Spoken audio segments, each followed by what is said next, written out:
ang durukot na yon, maiisahan niya ako ha? Kung hindi lang ako pinigilan ng pulis, basag talaga ang bungo niya sa akin. Ma'am, pinamumog mo na nga ng dugo tapos bugbog sarado pa sa'yo. Panay pa ang pagmamakaawa nila, natigilan mo ng pananakit sa kanila. Ikaw pa talaga napili nilang nakawan. Buti nga sa kanya yun. Ang mahal ng bag kong to, no?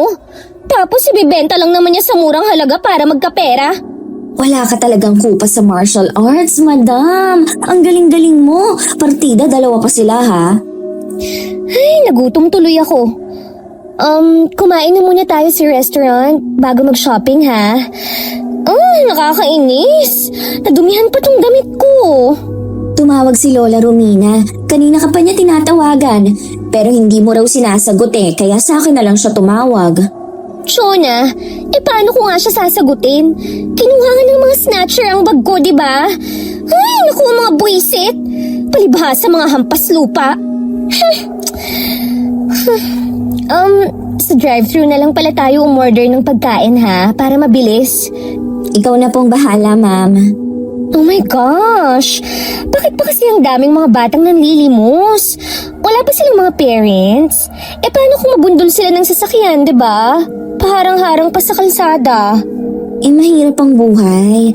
Kaya panlilimos lang ang naisipan nilang paraan upang magkapera. Ang sabihin mo, ang tatamad at irresponsable ng mga parents nila. Paano kung mabangga ng sasakyan ng mga batang yan? Di doble pa ang problema. Ganito na lang. Bigyan mo nga sila ng tig 100. Naiinis akong makitang umiiyak at nagmamakaawa ang mga batang yan Tig 100 talaga? Ang yaman magkano ba dapat, Chona? Tig 100 na. Pinabibili mo lang naman ng makeup ang pera mo tapos ang mahal-mahal pa. Paalisin mo na kagad sila ha. Mamaya, pumasok pa ang virus nilang dala sa sasakyan ko.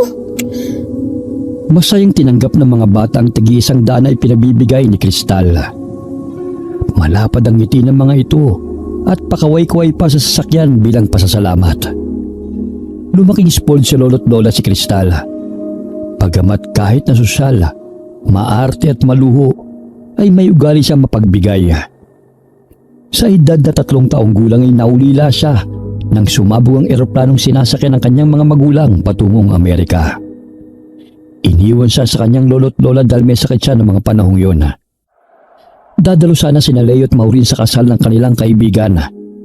Ngunit sa kasawiang palad, yun na ang araw ng kanilang kamatayan.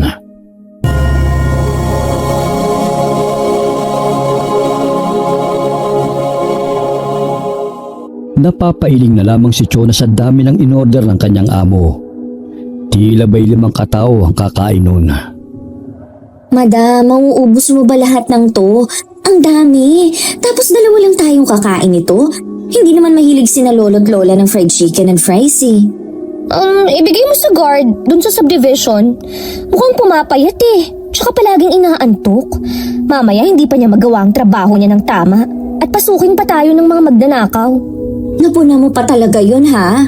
Ay, oo naman, no? Tapos namumutla pa. Alam mo siguro, ginugutom ng asawa niya kaya nagkaganon. Kaya ikaw, Chona, huwag kang mag-asawa ng mahirap, ha? Dahil kawawa ka talaga. Hindi naman ako katulad ninyo na ipinanganak na mayaman. Sino magkakagusto sa akin? Hindi naman ako kasing ganda mo. Tapusin mo na yung kinakain mo para makapag-shopping na tayo. Naku girl, excited na ako sa mga bags and dresses na bagong labas ngayon. Hindi mo pa nga nagagamit yung mga pinamili natin last week? Bibili ka na naman ulit? Gusto ko Natitiyak kong mandidilat na naman ang mga mata ng mga friends ko kapag nakita nila ang post ko. Hindi mo naman kailangan na magpa-impress sa kanila Simple life, happy life. Kahit every week akong mag-shopping, di naman mauubos ang pera ko, no? Isa pa, sa akin din naman ipapamana ni na lolo't lola ang wine company. And syempre girl, bibigyan kita ng bonus, o diba? Basta maging honest at loyal ka lang sa akin, Matagal ng personal assistant at driver ni Kristal si Chona. Kababata rin niya ito at isa sa naging malapit sa kanya. Anak si Chona ng tauhan ni na Doña Romina at Don Jordan na pinagkakatiwalaan nila sa Viñardina Gardens, La Union. Girl! Girl, bagay ba sa akin ang red gown na to? Tingnan mo. Ha? Naghahanap kasi ako ng masusuot sa birthday ng friend ko eh. Lahat naman ng damit bagay sa'yo eh. Kahit bihisan ka man ng basahan, ay, maganda ka pa rin. Che! Tigilan mo nga ako dyan. Dali na. Tingnan mo nga kung bagay sa akin. Mamaya pagtawanan nila ako eh kapag hindi fit sa katawan ko. Ayos na yan. 2 oras ka nang naghahanap ng damit to, wala ka pang nabibili. Sure na nga to, no? Tsaka, binilhan na rin kita ng gagamitin mo. O, diba? Paulit-ulit na lang kasi yung damit mo eh. Saan ba napupunta ang perang sinusweldo ko sa'yo? Madam, may mga nakababatang kapatid pa ho ako. Nag-aaral pa sila. Kaya nagtutulungan kami ni kuya hanggang sa makapagtapos sila sa pag-aaral. Si tatay na stroke last year kaya hindi na pwedeng magtrabaho sa ubasan. Okay, basta binilhan kita ng damit, ha? Nakakainis makita kang parang hindi nagbibihis eh. Doon na lang ako bibili sa mumurahin. Mamaya ikoltas mo pa yan sa sahod ko eh. Oh, eto. Yan. Tig 1K lang naman yung t-shirt na yan. 1,000? Tapos 5 pa? May tig 200 isa sa sale. Tumahimik ka nga, Chona. Babayaran ko na to, ha? Huwag ka nang umepal pa. Palipat-lipat ang tingin ng kahera sa kanilang dalawa. Wala nang nagawa si Chona kundi hayaan na lamang si Cristal sa kagustuhan nito. Nanlaki ang kanyang mga mata nang makita ang bill nila sa mga pinamili. 75,000 sa iilang pirasong damit? Grabe! Last week tig 100,000 na baging binili mo. Tapos ngayon? Shh! Shut up! Okay? Konti pa nga lang to eh. Sige na, bitbitin mo na ang mga yan. Tsaka yung mga binili ko sa'yo ha. Di ko ikakaltas sa sahod mo yon. Baka pagalitan tayo ni Lola kasi ang laki na naman ng nagastos mo. Chona, like what I've said, hindi mauubos ang pera sa ATM ko. Ako kaya ang tagapagmana ng kumpanya. Kaya marami akong pera. Ayaw mo nun? Naaambunan pa kita. Pero ma'am, ang sabi ni Lola, bantayan raw kita kapag... Dalhin mo na nga yan at uuwi na tayo. Inilapat pa nito ang ATM card sa bibig ni Chona upang patigilin ito sa pagsasalita. Nasa 4th year college na si Cristal sa kursong Bachelor of Science in Business Administration. Ilang buwan na lamang ay magtatapos na ito. Sabik na itong magtrabaho bilang CEO ng kumpanya, kaya't wala na siyang pakundangang gumastos. Pagdating nila ng bahay ay sinalubong sila ni Lola Romina. Yumuko si Chona dahil alam niyang pagsasabihan na naman sila ng donya. Oh, ang dami mo namang pinamili, iha. Hindi mo ba nga nagagamit ang mga binili mo last week? Pero heto ka na naman, nagwawaldas ng pera. Lola, binili ko naman po ito ng sale. Tsaka isa pa, kailangan ko po nang isusuot sa birthday ng kaibigan ko. Alam niyo naman na pabonggahan ang suot ng a-attend doon. Isa pa, ayokong maging chipipay sa paningin nila, no? Iha, kahit gaano kamahal ang damit, kung bagay sa'yo, ay magbumuka kang elegante. Hindi mo kailangang gumastos ng 75,000 para lang dyan. Binilhan ko rin kasi ng damit si Chona. Magkano lang naman ang kay Chona? Wala namang problema kung ibili mo siya dahil alam kong kailangan niya yun. Pero itong binili mo para sa'yo, may mga damit ka pang hindi nagagamit. Tapos ang mahal-mahal pa. Alam ko kung magkano ang ginagastos mo sa bawat magsha-shopping mo. Weekly at hindi bumababa sa 50,000. Sana naman, pahalagahan mong bawat perang ibinibigay sa'yo, iha. Hindi lang tayo basta namumulot ng pera. Paano kung wala na kami ng lolo mo at yan pa rin ang makakaugalian mo? Mauubos ang pera mo sa mga walang kwentang bagay. Matuto kang gumastos ayon sa kailangan, hindi sa iyong mga luho. Lola, yung ginastos ko ngayon, barya lang naman to ah. Hindi mo malalaman ang kahalagahan ng isang bagay kung hindi mo pinaghirapan. Mas mabuti pang pagka-graduate mo ay magtrabaho ka na kagad. Sure, Lola. No problem. I accept to be the next CEO of the company. Bago mo makuha ang posisyong yan, gusto kong maranasan mo ang maging ordinaryong empleyado. What? Ayoko po, Lola. Kung ayaw mo, hindi ko ipamamana sa iyo ang kumpanya, kundi sa mga taong alam kong mapagkakatiwalaan ko sa pamamalakad, sa pinaghirapan namin ng Lolo Jordan mo. Dugot pawis namin ang inilaan namin upang mapalago ang Wine and Fruit Cocktail Company. Hindi pwedeng todo waldas ka lang ng pera. Kung nabubuhay pang yung amang si Leo, hindi niya magugustuhan ang ginagawa mo dahil lumaki ang papa mo na masinop sa pera sapagkat nakita niya ang paghihirap namin ng lolo mo. Hindi naman mali ang bilihin ng iyong luho. Ngunit kung labis-labis na ang paglulustay ng pera, hindi na tama yon. Natahimik si Cristal at namula ang kanyang pisngi. Ilang beses na siyang pinagsasabihan ni Doña Romina dahil hindi na tama ang paggastos niya ng pera. Ngunit hindi pa rin siya natuto. Sabihan mo na lamang ako kapag tinatanggap mo ang alok ko sa'yo. Nang sa gayon makapag-umpisa ka ng makapagtrabaho sa La Union. Pero Lola... Tinalikuran ng Donya ang apo at dumiretso sa kwarto nito. Hindi niya magawang iwanan ang kumpanya kay Cristal hanggat hindi ito natututo. Marami ka pang dapat na matutunan, apo. Hindi ko ginagawa ito para pahirapan ka. Nagkatinginan sina Cristal at Chona. Pumuntong hininga ang dalaga dahil alam niyang nagalit ang Donya. Chona! Nagsumbong ka siguro sa kanya, no? Ha?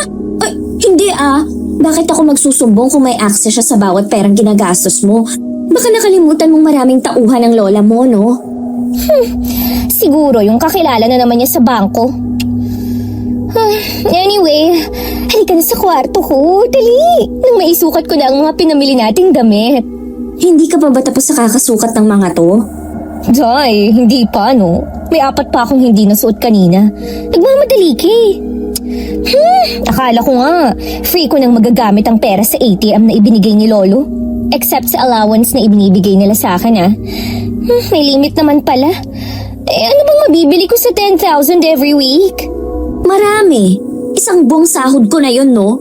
Hoy, grabe ka naman. Sobra kaya sa 10K yung pinapasahod ko sa'yo. Basta, dahan-dahan lang sa paggastos. Mabuti at pupunta ka ng La Union. Kung gusto mo sa bahay ka na tumire. Yun nga lang, hindi na bilang madam, kundi bilang ordinaryong tao kagaya namin. Kailangan pa ba yan, Shona? Hindi ba pwedeng on the spot na maging millionaire CEO ako? Gusto ni Lola na mapagdaanan ko rin ang pinagdaanan nila noon. Like, hello? Iba na kaya ang generation ngayon, no? Mas gugustuhin ko pang mag-work online kaysa maging trabahador sa ubasan.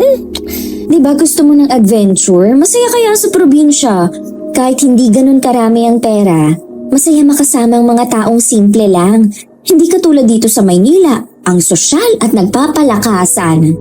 Ay nako, hindi ko kayang mamuhay sa probinsya. I cannot. Seriously, isang araw pa lang siguro mamamatay na ako roon. Ay, okay lang. Di sana namatay na kaming lahat na nakatira doon, no? Titiisin mong magtrabaho ron para matuto ka o hindi mo na makukuha yung mamanahin mo forever. Bakit? Ano pa ba ang dapat kong matutunan? Ibang level ko, no?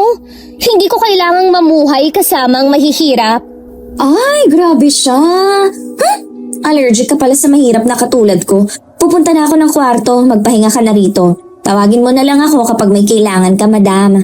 Dadalhin ko na tong pinamili mo para sa akin. Thank you pala, ha? Basta libre to, ha? Nakakainis naman. Bakit ang daming rules ni Lola? Kung hindi lang talaga kailangan. Ay nako, matagal na akong lumayas sa bahay na to. Sumapit ang pagtatapos ni Cristal. Masayang dumalo ang kanyang lolo at lola. Nakaupo sa wheelchair ang Donna habang tinutulak ng caregiver nito. Naghanda ng pagdiriwang sa mansyon si Doña Romina para i-celebrate ang graduation ni Cristal. Sila lang talaga ang masaya. Pero paghihirap ang mararanasan ko matapos nito. Oh my gosh! Makakayanan ko bang magtrabaho sa ubasan as a farmer o trabador doon? Hindi bagay ang beauty ko roon. Madam, bakit parang hindi maipintay ang itsura mo? Ngumiti ka naman dyan. Masaya-saya ng mga bisita mo sa party oh. Tapos ikaw parang naipit na pusa. Chona, sa palagay mo, sinong magiging masaya kung itatapon na lang basta-basta sa probinsya, ha? After nun, sana naman? As in, pagdadaanan ko ang lahat ng hirap. Hindi ka pa nga nag-uumpisa, sumusuko ka na agad. Ay naku, nakakainis ka talaga, girl. Makalipas ang 1 linggo ng graduation, kinausap ni Cristal si Doña Romina. Pumayag siya na magtrabaho sa ubasan kasama ang mga tauhan nila. Hindi pwedeng malaman ng mga empleyado na apo kita. Maliban na lamang kina Chona at ang nanay niyang si Basilia. Hindi ka pwedeng umastang senyorita ron kagaya ng kinagawian mo rito. Makitungo ka ng normal. Okay po, Lola.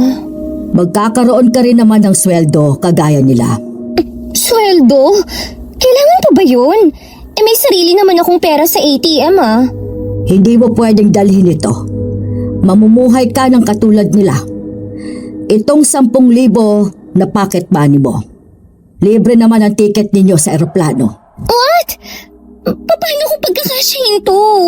Oh my gosh, hindi pwede to. Papayag ka ba sa kasunduan natin o hindi? Papayag. Papayag na ako. Pero Lola, sobrang liit po ng 10K na to. Wala ng pero-pero. Kailangan mo matutong humawak ng pera. Magtipid ka. Chona, Iha, kayo nang bahala kay Cristal. Ipapahatid ko na kayo sa tauhan ko sa airport. Opo, Lola. Sakay ng eroplano.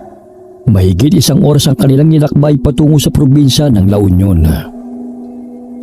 Wala bang susundo sa atin? Ang init na oh. Magbabas tayo 30 minutes. Makakarating na rin tayo sa pupuntahan natin. Wala bang taxi rito? My gosh, first time kong sumakay ng bus. Mamaya mapano pa tayo eh. Hindi ka Donya rito ha. Kung ano man ang nakasanayan mo sa Maynila, sinabi ni Lola na iwan mo doon. Oo na, kakainis naman to. Ay nambas, halika na dali. Mamaya mapag-iwanan pa tayo. Pwede bang dahan-dahan naman? Kumakahila ka ha. Kailangan nating makasakay kaagad dahil kapag nahuli tayo, mga 1:00 pa ulit ang susunod na biyahe. Eh bakit kasi hindi na lang tayo nag-arkila ng sasakyan? Para hindi na tayo makipagsiksikan sa bus. Hello, sapat lang yung baon mong pera sa pang-araw-araw na gastusin. 1 buwan pa bago ka pa makasahod, no? Nakabusangot na sumunod si Cristal kay Chona habang tinatahak ang kinaroroonan ng bus. Parang masusuka pa siya sa samot-saring amoy na kanyang nalalanghap. Kaya't nag-spray siya ng alkohol sa buo niyang katawan. Ano ba yan? Pati ako pinapaliguan mo ng alkohol eh. Girl, ganito ba talaga kapag public yung sinasakyan? Shucks, ang baho. Hindi na talaga ako makakatagal kapag ganito na lang palagi. Kailangan mong masanay dahil umpisa pa lamang to sa dapat mong mapagdaanan. Napalingon sa kanilang likuran si Cristal nang maramdamang may humihila sa kanyang buhok. Bigla siyang napatili nang makita ang batang bingot na tumatawa. Nasa 10 taong gulang ito at tila ba'y may sakit sa pag-iisip. Tumutulo pa ang sipon nito sabay punas gamit ng palad. Muli pa sana siyang hahawakan ng bata sa ulo, ngunit tumayo siya at napaatras. What the? Oh my gosh, Lolo! Yung batang kasama nyo, please lang, sawayin mo naman oh. Heso, nakakadiri. Ew. Pagpasensya mo na tong si Bulak. Makulit lang kasi ang batang to eh. Oh, iyan, tissue. Punasan mo yung kamay niya, ha? Ang dumi at super yucky. Uy, lumipat na lang tayo ng upuan. Napapaaway ka na naman eh. Eh paano naman kasi? Yung bata sobrang nakakadiri. Nagtama ang paningin ni na Chona at ng matandang lalaki. Tila ba'y natutuwa pa ito sa ginagawa ng batang kasama nito. Maging ang dalaging nayayamot sa maglolo. Hahawakan pa sana siya ng bata, ngunit maagap niyang hinawi ang kamay ng bata gamit ang payong. Uy bata, tumigil ka sa kakulitan mo ah. Tumino ka kung ayaw mong putulin ko yung kamay mo. Ikaw naman lolo, pakiusap lang, naka pa namin pinagsasabihan. Na kung maaari, sawayin nyo naman yung batang kasama nyo. Nakakaabala na ho kayo sa mga pasahero. Naglalaro lang naman ang aking anak eh. Pasensya na ulit. Matalim silang tinitigan ng matanda. Maging ang ibang pasero sa busay lumalayo sa dalawa. Bukod sa hindi normal ang kilos ng bata, mapanghi pa ang mga ito.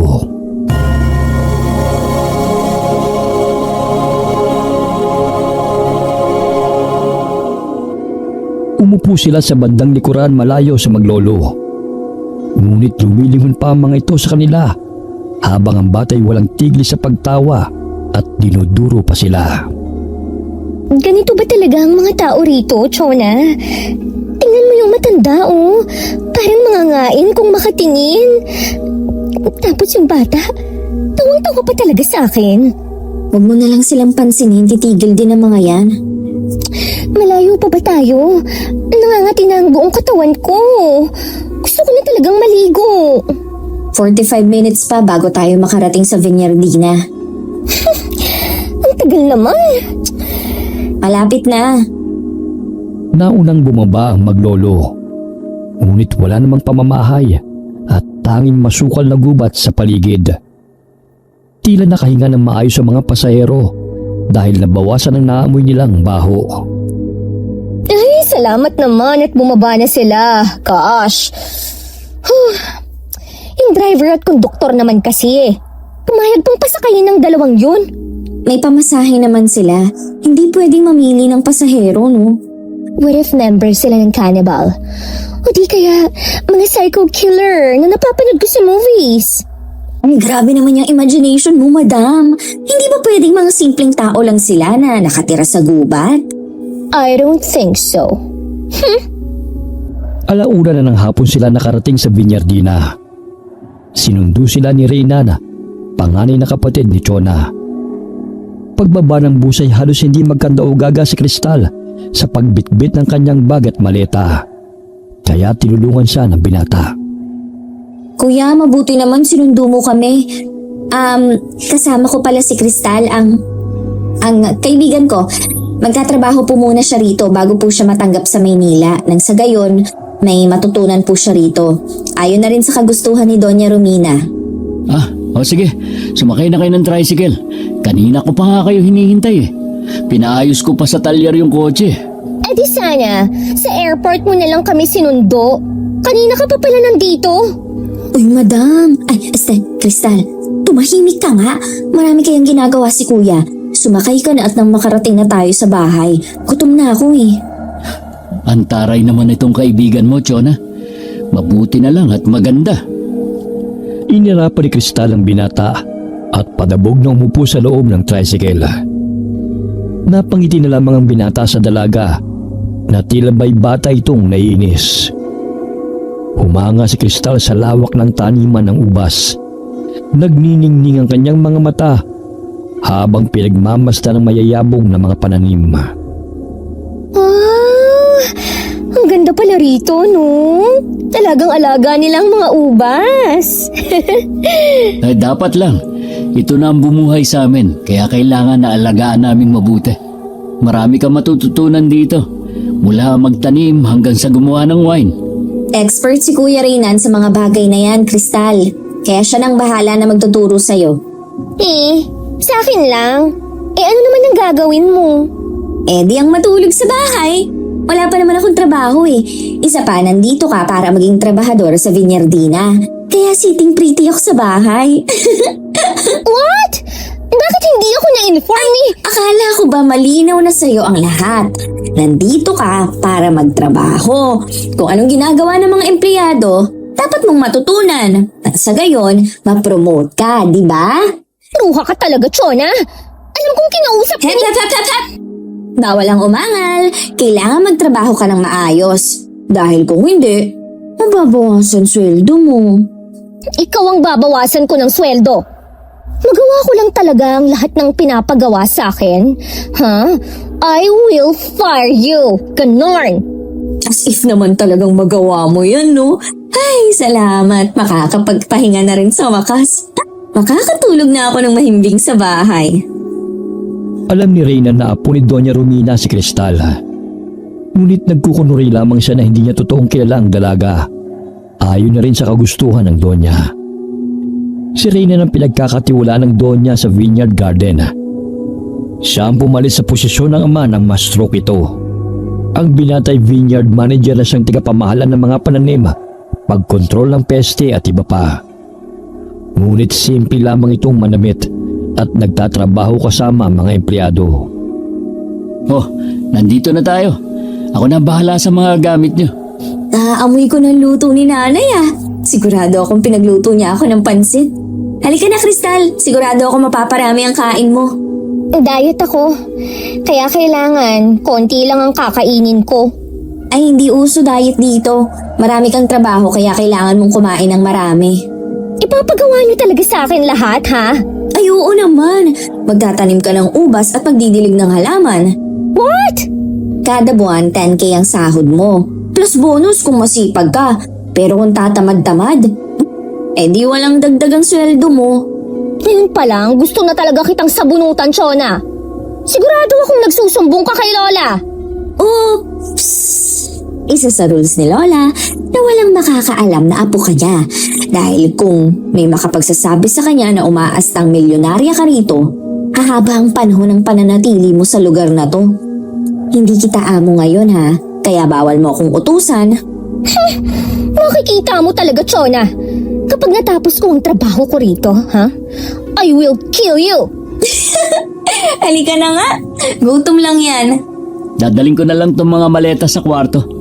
Sabihan nyo na lang ako kung may kailangan kayo, ha? Lalo ka na, Miss Mataray. Magkapatid nga kayo. Pareho niyo akong binibwisit. Hoy, ikaw, Reynan. Ingatan mo yung bag ko, ha? Baka mabasag ang mga makeup ko. Mamahalin pa naman yan.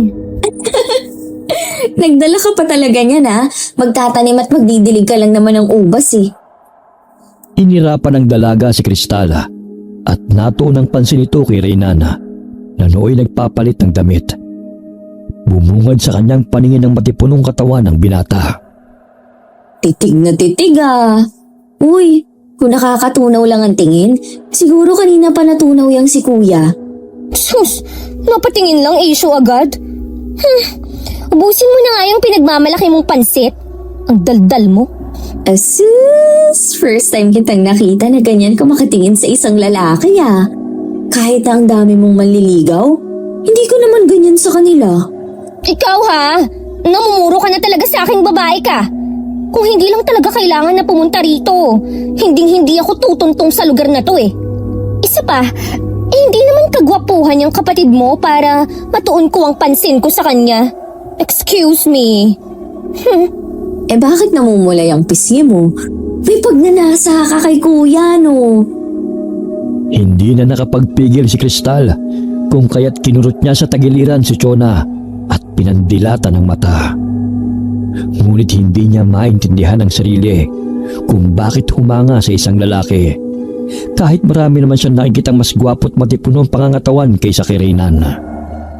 Maiwan ko na muna kayo rito, ha? Marami pa kasi akong gagawin eh.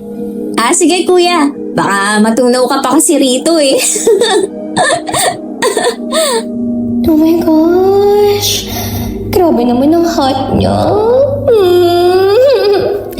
Pero hindi naman siya kagwapuhan kagaya ng mga manliligaw ko. Out of 10, 7 lang ang score niya for me. Pero bakit parang nakuka ko sa kanya? Bakit parang nakatulala ka naman, madam? Aminin mo nga sa akin. gusto ka sa kanya, no? Che, he's not my type, no? Kaya tumigil ka na. Hindi raw type, pero nagbablush. Chona, isang pangasar pa. Pati yung plato ipapakain ko sa'yo. Tila nabulunan si Chona nang makita ang reaksyon ni Kristal. Salubong ang mga kilay nito na nakatingin sa kanya. Kaya tumigil na lamang siya sa pangasar sa dalaga dahil alam niyang napipiko na ito.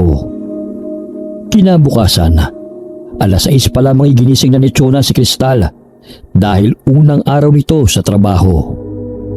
Gumising ka na, maaga pa kayong pupunta sa ubasan. Mamaya na. Inaantok pa ako eh. Sa tuwing late sa trabaho, may kaltas ang sweldo. Nakakainis ka na talaga. Wala na akong freedom sa'yo. Isa sa dapat mong matutunan ang time management. Hindi pwedeng kung kailan mo lang gusto tsaka ka magtatrabaho. Bilang empleyado, may working hours tayong sinusunod. At dahil trainee ka pa lang, dapat mas maaga kang makarating sa ubasan. O bakit ikaw? Hindi ka pa naliligo. Ikaw lang ang magtatrabaho. Dito na muna ako sa bahay. Matutulog buong maghapon. What? Hindi mo ako sasamahan? Dadalhan na lang kita ng pagkain mamaya. Bilisan mo nang maligo. Tsaka ko hinihintay ka na ni kuya. Matapos na makapagbihis, lumabas ng kwarto si Kristal. Nadatnan niya naghahanda ng almusal ang binata. Humanga siya dahil maasikaso ito sa mga kapatid at mga magulang. Oh, nandiyan ka na pala, Kristal. Mag-almusal ka na. Nang sa ganon, makalis na tayo. Sige. Kumain ka na marami kasi kailangan mo ng lakas sa trabaho. Oh my gosh! Ang bango-bango niya. Napaka-gentleman pa niya at handa akong pagsilbihan.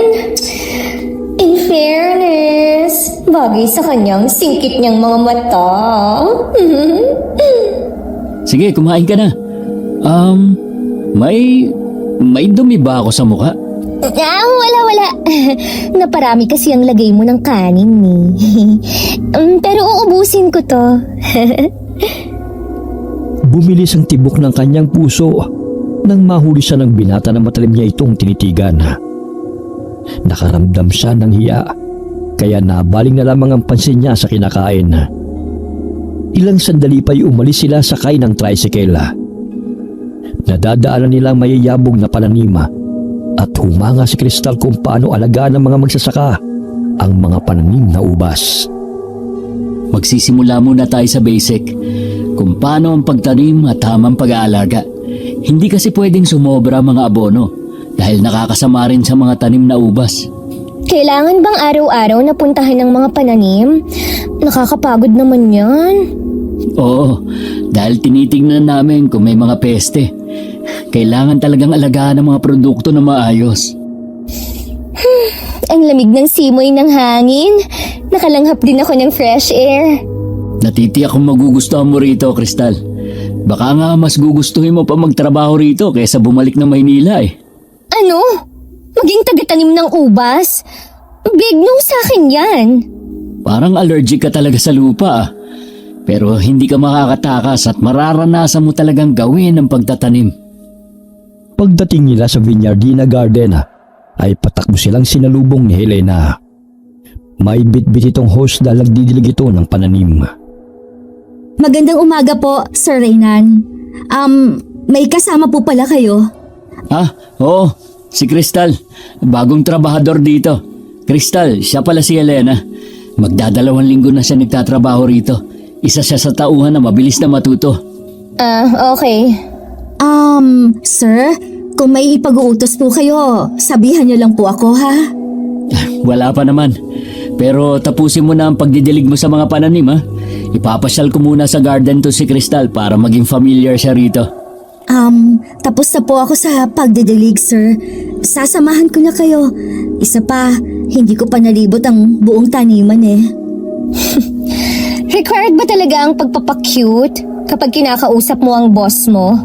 Kabago-bago mo rito ang suplada mo. Ano bang problema mo, ha? Ikaw! Halina kayo. Ang aga-aga para uminit ang ulo niyong dalawa. Marami tayong gagawin kaya mag-focus tayo sa trabaho. Pinakilala ni Reyna ng mga trabahador kay Cristal at Helena. Binati ito ng babae habang si Cristal ay tahimik lamang. Napatingin ito sa babae dahil naiinis siya sa tuwing nagpapapansin ito sa binata at pasimpleng humahawak sa braso ni Reynan kapag nagkukwento. Tapatin mo nga ako. Trabaho ba ang pinunta mo rito o ang pakikipaglandian?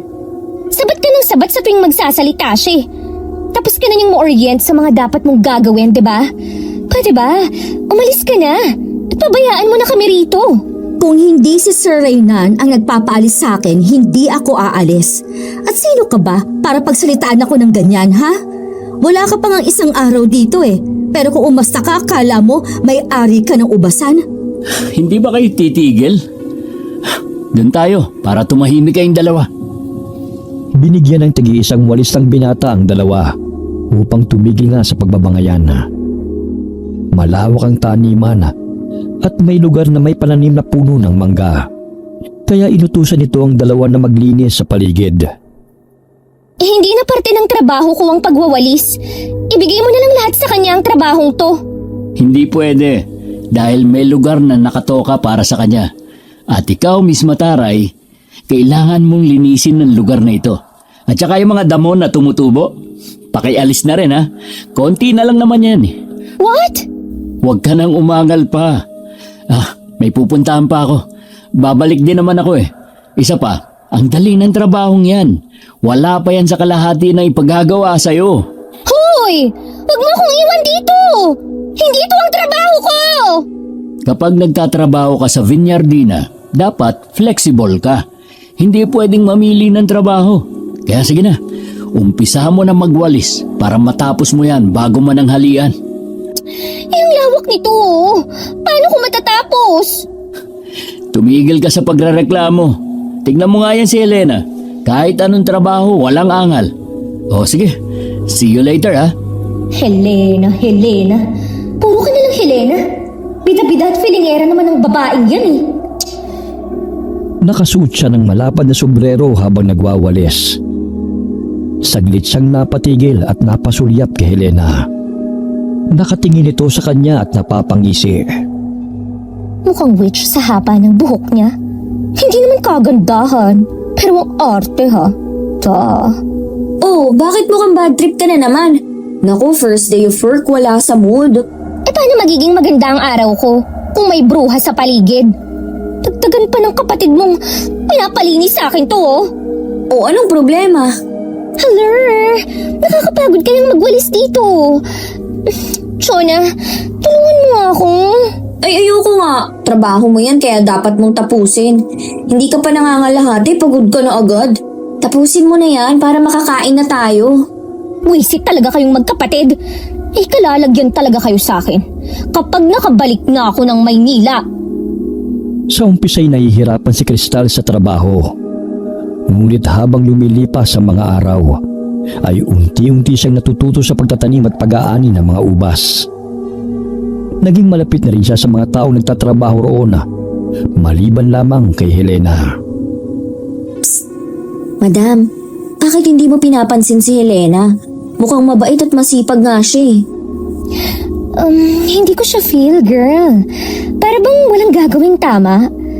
Tsaka, tingnan mo nga yung itsura niya oh. Hindi mapagkakatiwalaan. Siguro naiinis ka lang dahil parang may gusto siya kay kuya. Aminin mo. Uy, hindi ah. Ayoko lang talagang dumikit sa babaeng yan. Baka mahawa pa ako sa kalandian niya. Sus, nagsiselos ka lang eh. Alam mo madam, nararamdaman kong matagal ka nang may gusto kay Kuya Reynan eh.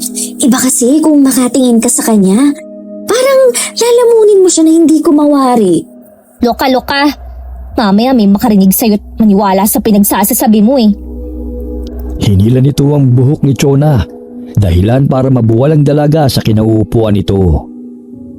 Pinagtitinginan sila ng mga tao dahil sa kanilang pagbabangayan. Ilang sandali pa'y lumapit si Reynan sa kanila. Oh, ano na naman ang pinagtatalunan nyo? Ay wala. Nilalambing ko lang tong kapatid mo. Ang cute-cute kasi. Sinabi ko sa kanya na kailangan na niyang magpagupit ng buhok. Nang sa gayon, hindi siya matulad kay Helena. Kulang na lang walis para maging mangkukulam. Ikaw talaga, Crystal. Mapagbiro ka rin pala eh. I'm not joking, no? Totoo kaya ang sinasabi ko.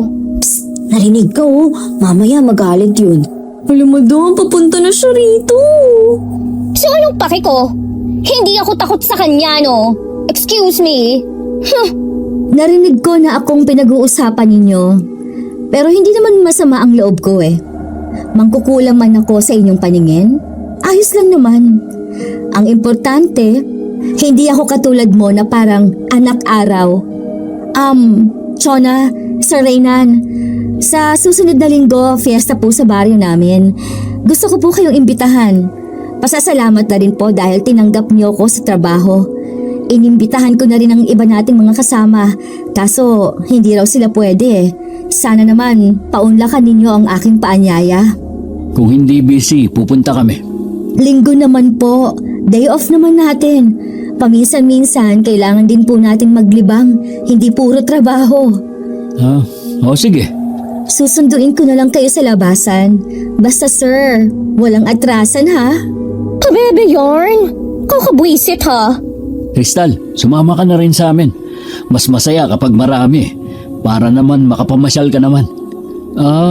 Helena, hindi ko pa nga pala na itatanong kung saan yung lugar nyo. Sa sitio Kabasaran, sir.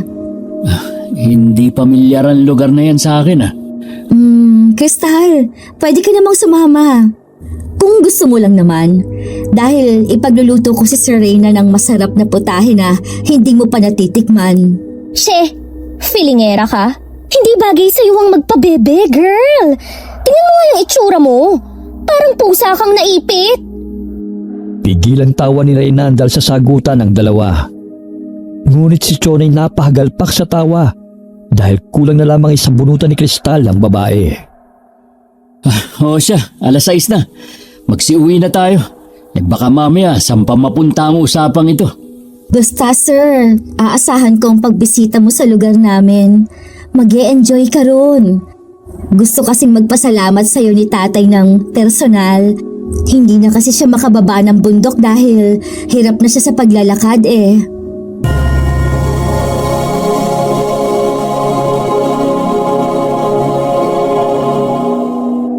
Sabik ng ama ni Helena na makilalang lalaking madalas na bukang bibig nito. Mailap sila sa mga tao. Nagkakaroon lamang sila ng bisita sa tuwing sasapit ang kapistahan ng sitio Kabasaran na siyang iniimbitahan ni Helena. Mukhang nahuhumaling ka sa lalaking yun, anak ha? Ibang-iba po siya sa mga lalaking nakilala ko, Tay. Maginoo, gwapo, mabait, at higit sa lahat, ang bango-bango niya. Hindi ko mapigilan ang sarili kong maglaway sa kanya. Aba naman, ang lakas ng tama mo sa lalaking yan. Lahat naman ng lalaking dinala mo rito ay nasarapan ka. Naku Tay, iba si Reynan. Gusto ko siyang makasama habang buhay. Huwag kayong mag-alala, may kasama siyang pupunta rito. Sigurado akong magiging masaya ang fiesta kapag maraming bisita. Basta anak, galingan mo lang ang pakikisama sa mga tao, ha? Maganda ka at mukhang mabait. Kaya't marami kang magiging kaibigan. Oo naman, Tay. Pwera na lang sa babaeng anak araw na yon. Hindi ko talaga siya nakakasundo. Palibasa, galing Maynila. Pero magugustuhan mo siya. Aba, balingkinitan. Gusto ko yan, anak. Baka siya pa ang makatuluyan ko at maging pangalawa mong ina. Ay naku tatay, pwede ho. Alam ni Helena na nagbibiro ang kanyang ama. Ngunit may planong namumuo sa kanyang isipan na siyang dahilan ng kanyang pagtawa. Umuwi siya sa sitio Kabasaran upang ihatid sa ama't kapatid ang mga pagkain na binili niya. Kaya't mahigpit siyang niyakap ng kapatid na tila ba'y nangingisay sa tuwa. Bulak, miss na miss ka ni ate. Malapit ka na magkaroon ng bagong kalaro ulit. Madalas ka na ngang hinahanap niyan eh. Lumalabas ng bahay nang hindi nagpapaalam. Bantayan mo po siyang mabuti, Tay. Baka mawala na naman kagaya noon. Marunong nang sumakay ng bus ng mag-isa. Mabuti na lang at tatagpuan ninyo sa terminal. Pasaway rin niyang si Bulak. Minsan nga, nakakaltukan ko na eh. Ayaw magpaawat sa kapilyuhan niya. Babalik na ako ng Patag bukas. May trabaho pa kasi ako. Tapos, pagbalik ko rito, kasama ko na ang mga bisita natin. Paghahandaan ko ang pagdating ninyo. Ibabalita ko sa mga kasamahan natin na magkakaroon tayo ng bisita. Maliit na komunidad ang Sitio Kabasarana na nangangahulugang lugar ng kabayo. Ngunit iilan na lamang ang naninirahan doon nang magkasakit ang mga mamamayan sa hindi maipaliwanag na kadahilanan. Unti-unti ring naubos sa mga kabayo hanggang sa makalimutan na ang lugar na yun sa paglaon ng panahon. Sumapit ang araw ng linggo. Alas 7 pa lamang ay naroon na sa bukana ng Viñardina si Helena upang sunduin si Reynan. Ilang sandali natatanaw niya na ang mga ito sakay ng tricycle. Helena, kanina ka pa ba? Hindi naman masyado. Tamang-tama lang din naman ang pagdating ko eh. Sumama rin pala ang anak araw. Crystal ang pangalan ko. Kaya wag mo akong tawagin sa kung ano ang gusto mo. Okay siya, sumakay ka na Helena. Iwan na lang siguro natin ang tricycle. Hindi rin kasi ito makakapasok sa sitio eh. Susunduin din naman tayo ni Tio gamit ang kalesa. Wow! May kalesa pa rin pala sa inyo? Ay oo, yun lang kasi ang nakakapasok sa sitio eh. Isa pa, hindi patagandaan, kaya mahirap dalhin ng tricycle doon. Sumakay sila ng bus patungo sa Sitio Kabasarana. Mahigit 30 minuto ang kanilang nilakbay bago bumaba. Napansin nila na masukal ang lugar, kaya nagtaka si Chona kung saan sila dadaan. Wala namang pamamahay rito tsaka walang kalsada. Papasok pa tayo sa gubat. Huwag kayong mag-alala, hindi kayo mapapahamak. May mga nakatira pa pala rito. Akala ko wala na eh. Kami, yun nga ang akala ng karamihan eh. Malayo nga lang sa mga tao. Umuwi na nga lang tayo. Kung saan-saan pa tayo dinadala ng babaeng yan eh.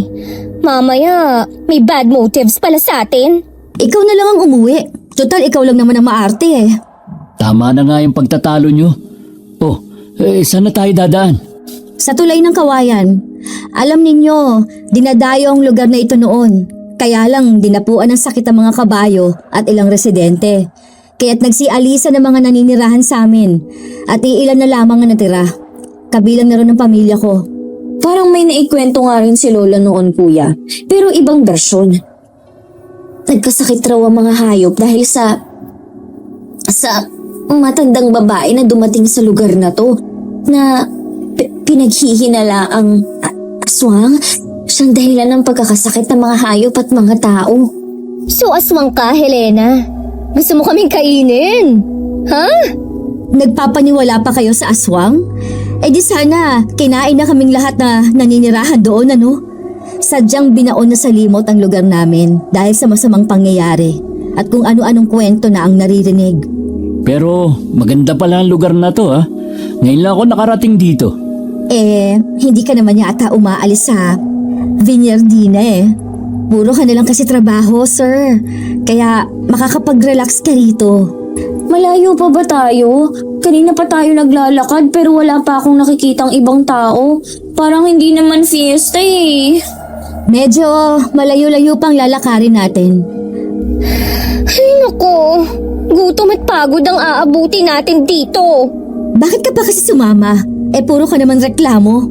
Oh, ayan, may mga tao na. Sakay ng kalesa. Sina Chong na yan. Sumakay sila ng kalesa patungo sa sitio. Ngunit habang papalapit sa paroroonan ay hindi na mawari ni Chona ang kakaibang pakiramdam. Nahuhuli ng dalaga na matalim silang tinititigan ng tiyuhin ng babae sa tuwing napapalingon nito sa kanila. Kakaiba ang fiesta rito ha. Tunog ng tambol ang maririnig. Hindi katulad sa bayan na malakas na sound system ang gamit. Simpleng namumuhay ang mga taga rito. Ngunit kahit na hindi nakakasabay sa teknolohiya, masaya pa rin ang mga tao. Ipapakilala ko kayo sa mga kasamahan ko. Minsan lang kami nagkakaroon ng bisita eh, kaya sabik silang makilala kayo. Oh my gosh! What kind of place is this? So creepy pa ng mga tao. Paano ba naman? Minsan lang sila nakakakita ng anak araw kagaya mo. Bumaba sila ng kalesa habang ang mga mata ng mga taga roon ay nakatuon sa kanila. Pinapakilala sila ni Helena sa mga nakakasalubong nila at mapanuring tingin at malapad ng ngiti ang makikita sa mukha ng mga tao roon.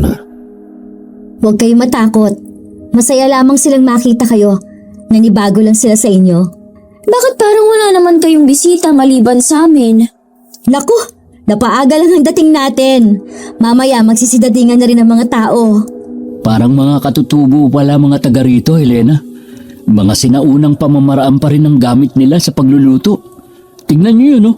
Nagsasaing siya sa kawayan. Ah, oo. Yan talagang nakakaugalian kapag araw ng kapistahan. Masarap kasi kapag sa kawayan nagsasaing. Nanlaki naman ang mga mata ni Chona nang mapadaan sa matandang babae na naghahalo ng niluluto nito sa malaking kawa. Napangisi pa ito sa kanila at bigla na lamang tumawa ng malakas nang makalampas sila. Helena, hindi naman sa pag-iinarte, ano?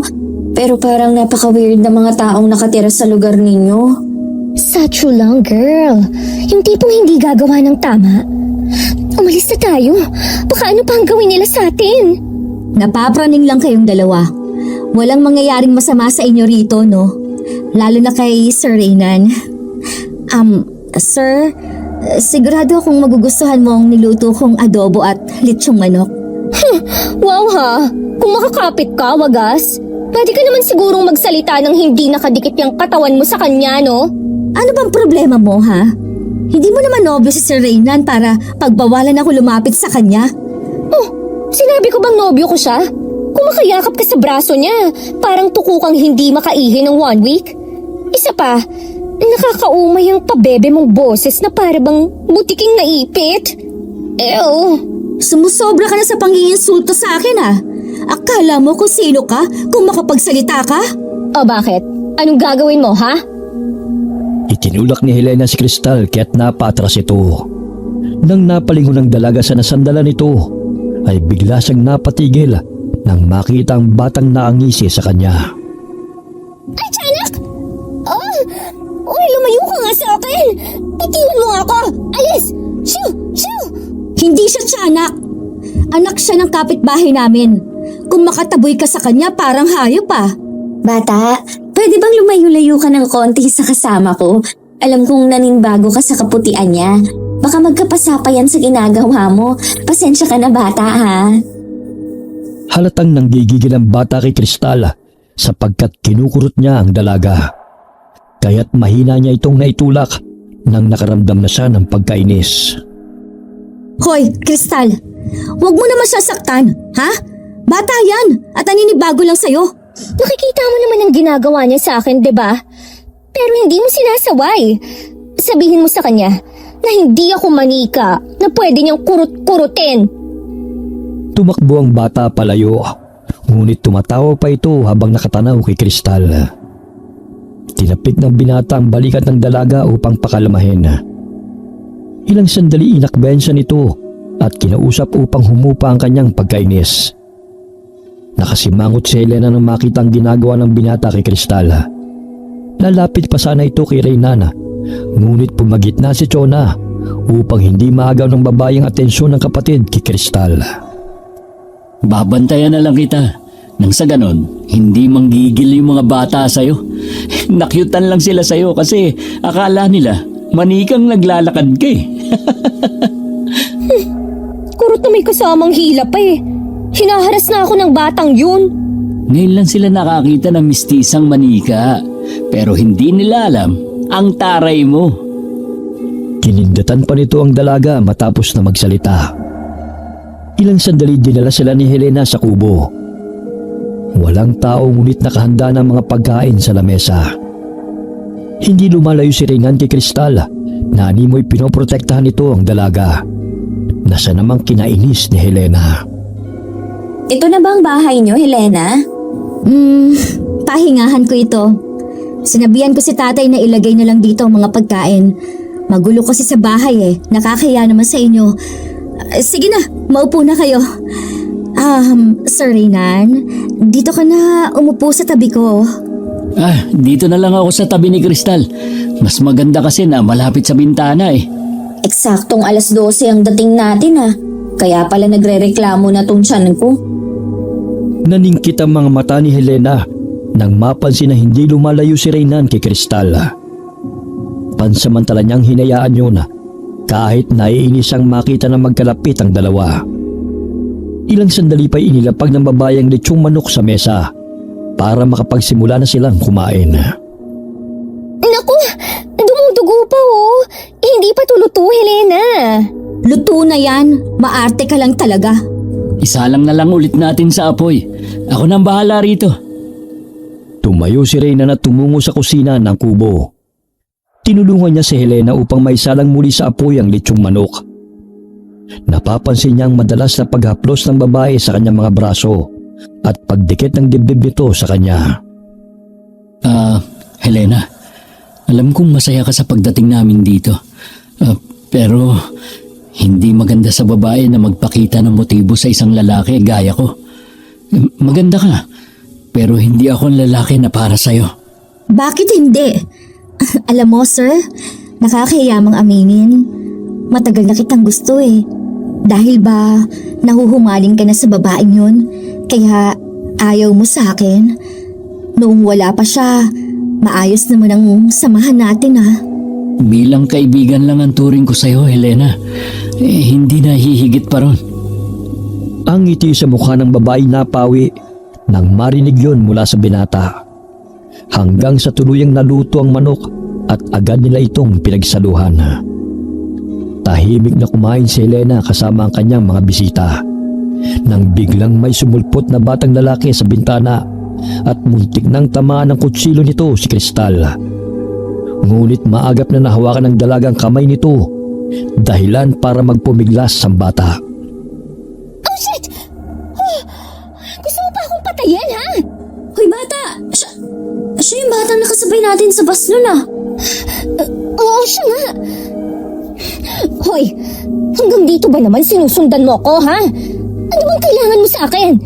Papaliin ko talaga tong kamay mo. Gusto mo pa akong patayin, ha? Nakiusap, bitiwan mo siya, Kristal. Namimilipit na siya sa sakit Hindi ko siya bibitiwan hanggat hindi niya binibitiwan ang kutsilyo. Bulak! Bitiwan mo yan! Hindi yan laruan! Dali-daling kinuha ni Reyna ng kutsilyo ng bata. Ngunit hindi pa rin siya pinapakawalan ni Kristal kahit nagpupumiglas na ito. Ngunit matalim itong nakikipagtitigan sa dalaga. Lumalabas pa ang ngipin nito sa bingot nitong bibig. Bitawan mong kapatid ko, Kristal! Nasasaktan na siya! Kapatid mo siya? Bakit may kutsilyo at gusto pang saksakin si Kristal? Pasensya na kayo. Hindi ko nasabi na may sakit sa pag-iisip itong kapatid ko. Akala niya nakikipaglaro lang siya. Hindi niya alam na nakakasakit na siya ng tao. Di sana, ilayo niyo siya sa mga tao. O di kaya ipagamot mo. May trabaho ka naman, di ba? Sandali. Iuwi ko muna siya sa bahay. Pagpasensyahan niyo na ulit itong kapatid ko. Dali-daling inakay ni Helena ang batang lalaki patungo sa kanilang bahay. Pinagsasabihin niya ito sa daan, ngunit humahagik-gik lamang ang bata. Oh, anak, bakit kasama mo na yung kapatid mo? Kumusta yung mga bisita mo? Nasarapan ba sila sa lechon na luto ko? Tay, bakit hinayaan mo makalabas tong si Bulak? Hindi na nakapagpigil ang sarili. Muntikan pang masaksak si Kristal. Maaga pa para magsaya. Nagpaalam dahil makikipaglaro lang daw. Hindi ko naman alam na sa inyo ang punta niya.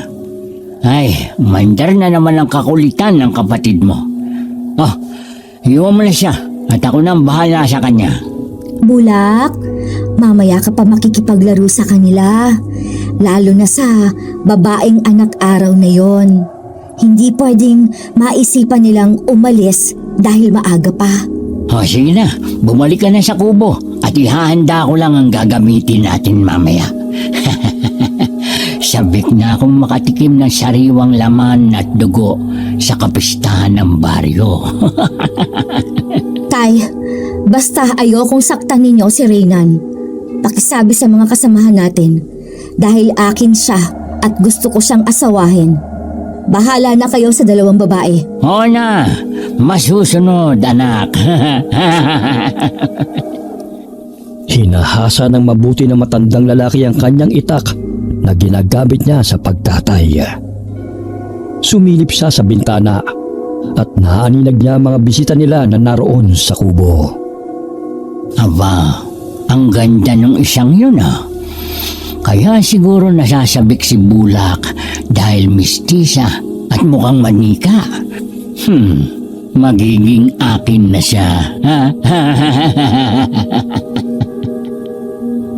Bumalik sa kubo si Helena at nadatna na nasa labas na ang tatlo at siya na lamang hinihintay. Helena, siguro pwede na kaming umuwi. Nang sa ganun, hindi na kami abutan ng dilim. Naku, Sir Reynan. Kararating nyo lang po dito eh. Ipapasyal ko muna kayo sa talon. Alam niyo bang malamig ang tubig doon? Hindi na siguro. Sapat na sa amin ang nakikita naming tanawin habang naglalakbay tayo. Umalis pa kasi si Chong. Wala pa ang kalesa na maghahatid sa inyo patungong highway. Hintayin na lang muna natin siya. Maya-maya babalik siya dahil may sinundo lang. Ipapasyal ko na lamang kayo habang wala pa sila. Hindi ko na talaga gustong lugar na to. Para bang nasa horror movies kami na anumang oras, handang sugurin ng mga masasamang loob. Lakarin na lang natin. Mamaya, kung saan-saan pa tayo dadalhin ng babaeng yan eh. Hindi ko kayo ilalagay sa panganib. Kahit na ganito lang kami rito, hindi kami masasamang tao kagaya ng iniisip mo. O sige, para walang away, habang naghihintay sa kanila, maglakad na lang tayo patungo dun sa labasan. Mas mabuti pa nga yun. Pero baka mabagot kayo sa paghihintay eh. Dumito na kayo sa kubo para makapagpahinga naman kayo. Ayaw pa sana silang paalisin ni Helena. Ngunit nagpupumilit ang tatlo na umalis na sa lugar na yon.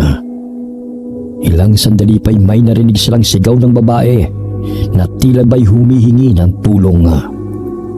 Sino yun? Huwag niyo nang pansinin yon. Baka yung mag-asawang madalas na nag-aaway na naman dito. Sakit sila sa ulo ng mga taga rito eh. Walang pinipiling araw kung mag-away. Parang humihingi ng saklolo eh. Tara, hanapin natin. Huwag niyo na silang pakialaman. Baka madamay pa kayo sa away nila mag-asawa. Nagpatuloy sila sa paglalakad. Ngunit nararamdaman nila na may sumusunod sa kanila. Lingid sa kanilang kaalaman na ang babaeng narinig nilang sumisigaw ay bihag ng tiyuhin ni Helena at tinadtad ito ng saksak hanggang sa mawalan ito ng buhay. Sandali, may mga patak ng dugo sa daan. Fresh blood pa ang mga to. Dugo ng hayop yan. Alam niyo namang abala sa paghahanda ang mga taga rito sa kapistahan, di ba? Paano nga ba sila magiging busy? Wala nga akong nakikitang mga bisita bukod sa amin. Sinabi ko na sa inyo na mas masaya rito pagsapit ng gabi. Dahil doon nag-uumpisa ang sayawan. Uuwi na kayo. Paano kayo makakapag-enjoy? Hindi na natutuwa ang tatlo sa mga taong sumusunod sa kanila. Nakakasalubong nilang muli ang matandang babae na nooy nakangisi sa kanila habang kumakain ng laman. Ang creepy masyado ng itsura ng matandang yun. Baka siya ang kinikwento ng lola mo, Chona. Shh! Sandali. May mga tao sa daan. Helena, may mga itak sila. Baka naman saktan nila kami. Hindi yan. Magpatuloy lang kayo sa paglalakad. Ang tiyong mo yan ah. Ang sabi mo may pinuntahan siya. Mabuti na rin at nandito siya para may ihatid niya na kami sa labasan.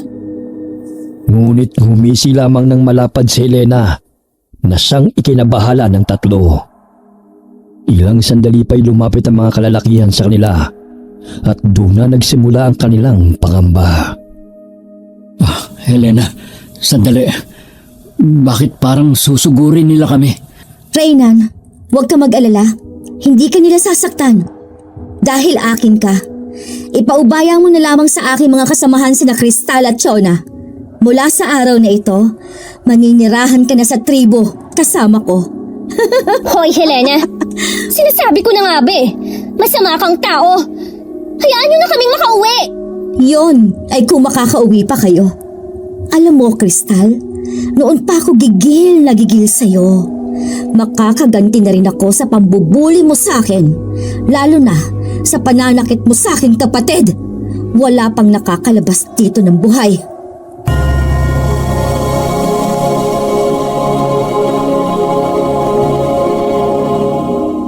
Lumabas ng kasukalan ng ama ni Helena na si Federico. Bit-bit ang matalim nitong itak at lumapit ito sa dalawang babae.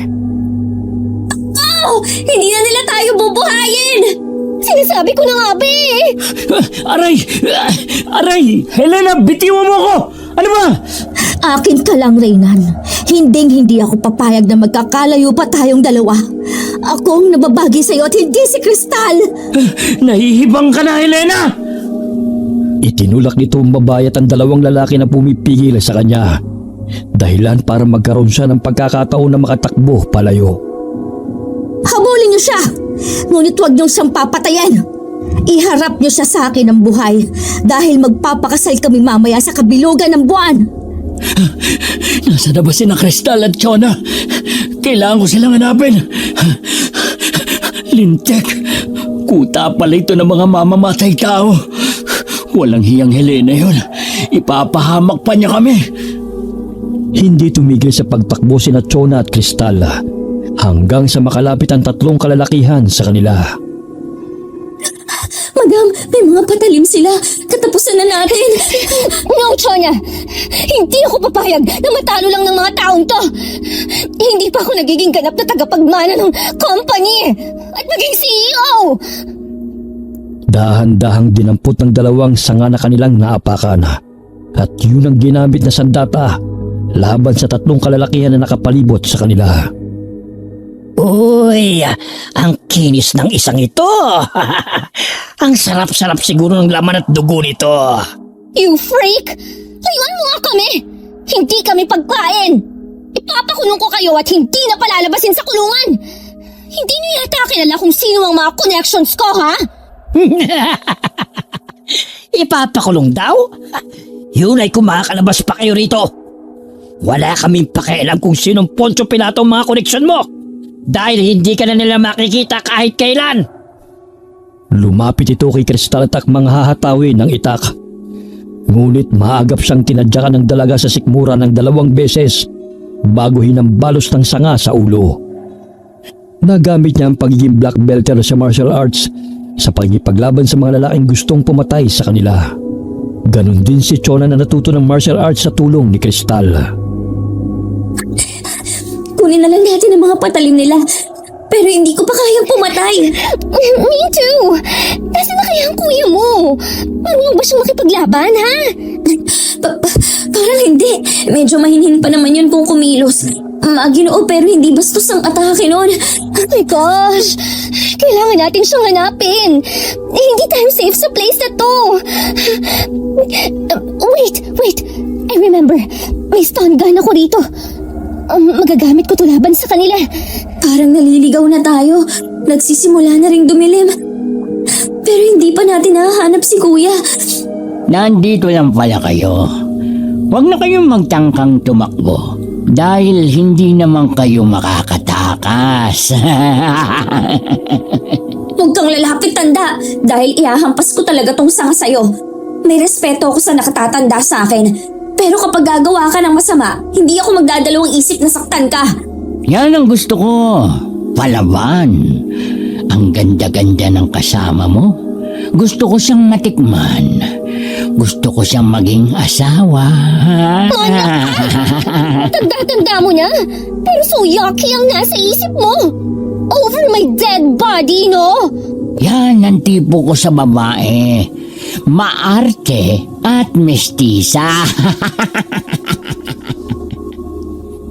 Mahigpit na hinawakan ni Crystal ang stun gun upang gamitin yun sa kalaban. Isa yung maliit na device na nangunguryente sa attacker. Kapag dumikit yun sa katawan nito, ay pansamantalang nagpapahina. Lumapit si Federico sa kanila upang hablutin si Crystal. Ngunit bago pa man niya mahawakan ng dalaga, ay nailapat na nito ang stun gun sa tagiliran ng matanda at bigla na lamang itong nanginig dahil na kuryente. Sandali, kukuha lang ako ng baging para hindi na makawala matandang yan. Bakit parang nakukuryente ako? Dali-daling pinulupot ni Chona ang baging sa nangihinang katawan ng matanda at itinali nila ito sa puno. Ayan, sigurado akong hindi na siya makakawala riyan. Halika na, hanapin na natin si Kuya. Delikado ang lugar na to habang lumalalim ang gabi. Humanda ang babaeng yun kapag nakita ko siya. Hindi ko talaga siya mapapatawad. 100 shots lang ang stun gun na to. Sapat lang to upang makapagpahina ng attacker. Pero hopefully, makaalis tayo sa lugar na to. May peppermint spray ako rito, madam. Dahan-dahan silang nagkubli sa mga puno at nakiramdam sa paligid. Lumulubog na ang araw kaya't dumidilim na. Nasaan na kaya si Kuya? Ano nang nangyayari sa kanya? For sure, bihag ng malambing Helena na yun. Matindi ang amats nun kay Reynan, di ba? Ayun, may kubo, madam. Mukhang napalayo na tayo talaga sa daan palabas. Baka dinala nila ron si Kuya. Napasinghap si Chona nang makita mula sa bintana ang matandang babae na nilalantakan ng binti ng tao. Dinidilahan pa nito ang dugo na dumadaloy sa braso nito na animoy sabik na makalasap ng sariwang dugo. Ang matandang babae ang lola ni Helena na siyang pinakamatanda sa kanilang lugar. Madam, aswang nga sila. Kumakain ng paa ng tao. Pero sigurado kung hindi yun kay Kuya. Halika na! Bago pa tayo kainin yun! Saan kayo pupunta? Malapit na ang kabilugan ng buwan at wala na kayong takas. Kayo magiging alay sa kapistahan! Lumayo ka! Anong bagay na yan? Bakit nangunguryente? Madam, halika na! Kahit nabitbit nila ang itak, hindi nila ginagamit yun dahil takot silang pumatay.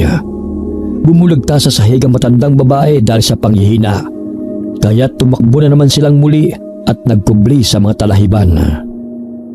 Madam, may mga tao. Ayun si Helena, oh. Pero hindi niya kasama si Kuya, kundi yung kapatid niyang bingot. So nasa na kaya ang kuya mo? Hindi natin siya pwedeng iwan dito. Ayun, madam. May kargang taong 2 lalaki. May sugat sa noo at walang malay. Si Kuya Reynan yun, ah. Siya nga. Sundan natin kung saan nila siya dadalhin. Napansin nila na nagalit si Helena sa mga lalaking kumarga kay Reynan. Pinagbabatukan niya ito at inutusan na ipasok ito sa kubo. Di ba sinabi ko sa inyo na huwag ninyong saktan si Reynan? Bahala na kayo kung anong gagawin ninyo sa 2 babae na yon. Ikakasal pa kami mamaya. Paano namin idadaos ang aming kasal ng maayos kung wala siyang malay, ha? Hindi ninyo ginagamit ang mga utak ninyo! Narinig mo yun, madam? Plano pang pakasalan si Kuya sa kapistahan nila. Ibig sabihin, magiging aswang din si Kuya katulad nila. Ayoko mangyari yun. Planado na talaga ni Helena to. Matagal na sigurong natitipuhan niya si Kuya Reynan. Kailangan natin siyang iligtas mula sa babaeng yun. Hindi ako papayag na magkaroon ng hipag na aswang. Kailangan natin ang batang yun. Siya ang magiging daan upang makalabas tayo rito. Paano? Mahalaga siya kay Helena. Kaya kailangan natin siyang makuha. Siyang magiging alas natin upang hindi tayo masaktan o patayin ng mga puwisit na mga aswang na yan. Siya ang gagawin nating hostage. Pwede? Nag-iisip sila ng paraan kung paano makakalapit sa kubo. Gayong maraming bantay sa paligid. Lalo na't pinaghahanap pa sila ng mga kasamahan ni Helena. Ilang sandali kinausap ng isang lalaki si Helena, kasamang bugbog sarado na ama nitong si Frederico. Oh, Tay! Ano nangyari sa'yo? Bakit ganyan ang itsura ninyo?